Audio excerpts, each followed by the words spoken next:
I'm Chris Menard. I'm back with another video on formula completion in Excel using Copilot. This one is going to be extremely advanced. In the previous videos, I love formula completion. I did stuff with text. I did stuff with dates. I did an X lookup. I even found from an invoice date the quarter using formula completion. Well, today I'm going to get into a few financial ratios. We'll be using income statement and we'll be using a balance sheet to see if this will work. More good news before we dive into this video. I do have a blog post that I'm currently working on and I'm sharing it with you right now. It is not done. I've got to add screenshots. I've got to add my video. I've got to add a few more details, but this will be available on November 17th. Anyway, ratio number one is the current ratio. And then the second ratio we're going to do is the acid test ratio. Both involve the balance sheet. So let me pull this up. I have a balance sheet pulled up that I pulled down from Microsoft's investor website. So this is just public information. The only items that I have changed, I typed in here cell G2 and cell G3. These are the two ratios that I'm trying to figure out with formula completion. Just so you know this, the current ratio, what it does is it'll look at current assets or total current assets. I am hoping it picks up the December 31st, 2021. If not, I could tell it in my text in cell G2 to look at December 2021, but I'm assuming it's going to grab it because that's the most recent on this worksheet. So our total current assets are 174. If I scroll down, total current liabilities are 77. It should take the current assets and divide by the current liabilities. Let's see if it does it. I'm in cell H2. I'm pressing equal and I'm not doing anything else. And it found B15 divided by B31, and it's showing me the answer is 2.24. And it's also telling me it's pulling from December 31st. Let's just take a quick look. This is correct. I'm going to press enter. 2.24. You can come in here and decide how you want to round that. You're looking for at least one or over. If you're under one, you may have some financial issues. I need to be able to pay my liabilities, and I pay them with my current assets. So the higher this number, the better. So that's a great number right there. Now, for the acid test ratio, before I actually press equal, let me tell you what that should do. We're still pulling and using our total current liabilities of 77, but we're not using our total current assets. We are going to not include inventory, because even though inventory is a current asset, it's not as quickly convertible to cash as marketable securities or accounts receivable. We're also not including our other current assets, which would probably be some prepaid assets in here. As an example of a prepaid asset, instead of having to pay my total insurance bill of $14.40 for the year, I'm making this up and paying that monthly. My insurance company says if you pay us $1,200 for the year, you get the savings. So that would be a prepaid asset or prepaid expense. So here we go. Let's see if it gets it right. Equal.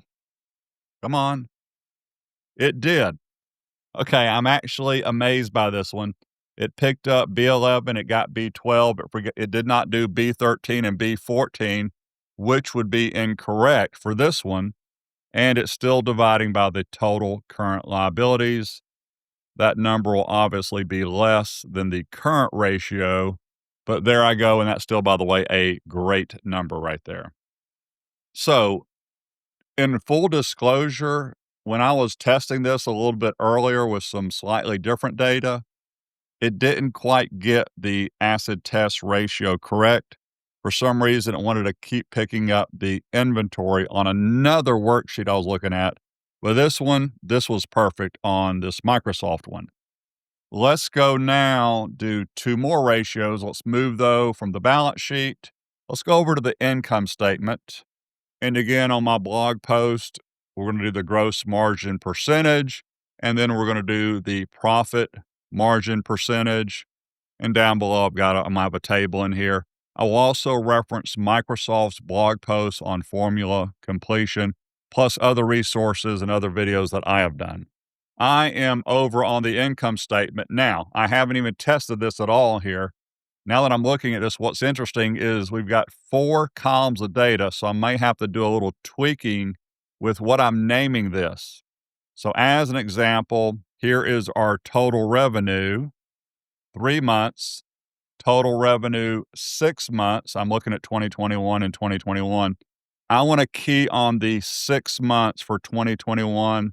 So total revenue, 97. Cost of revenue, very similar to cost of goods sold, by the way.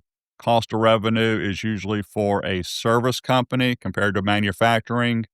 And Microsoft is a service company in here, probably got hosting fees in here and other stuff. But the total cost is 30, 97 from 30. There is your 66 right there, in case you're wondering where that number came from. There it is. So, but I'm looking for the gross margin percentage. It should be this 66 divided by the 97. So let's go ahead and just put that somewhere. I'm going to do it right here this time. Now, I got to be pretty specific. Gross margin percentage, and I'm going to call it for 6 months. Here we go. Equal symbol, generating formulas. It took F17. It's dividing it by F12, which is correct. And there we go with 68%. 68%. I am going to make it a percentage. That is correct, by the way. Gross margin percentage for 6 months. Next one we're going to look at is, let's look at the profit margin percentage. So the profit is going to be your net income. So I'm going down here. Net income, again, I'm going to stick with this column F, 39, and it should be divided by 97. Let's do this over here. I do want to point out one item that I do like.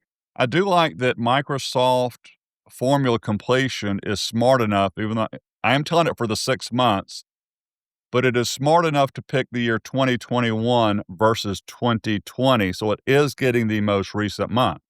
Here we go, equal. That's what it does. F25 divided by F12. There is F25, 39 divided by 97. There you go.